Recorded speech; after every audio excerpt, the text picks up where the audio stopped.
Prva svetovna vojna pomeni prelomnico v uporabi letalstva, saj so letala prvič uporabili tudi v boju. Manjša, hitra in okretna lovska letala so uporabljali v boju proti drugim letalom, opazovalnim balonom ali proti nasprotnikovi pehoti. Letala so bila oborožena z mitraljezi.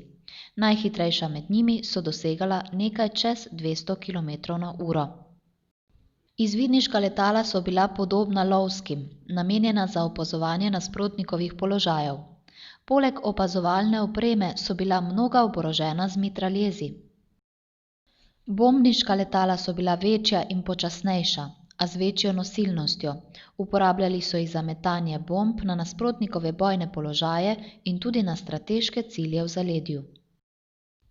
Nemci so za bombardiranje uporabljali tudi cepeline, ki so imeli sicer veliko nosilnost, a so bili veliki, neokretni in zaradi tega zelo ranljivi.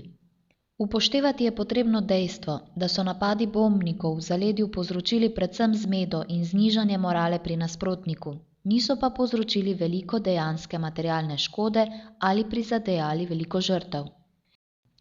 Dogajanje na bojišču so velikokrat spremljali tudi iz opazovalnih balonov. Posadke le-teh so bile opremljene s preprostimi padali, ki pa za pilote v letalih niso bila primerna.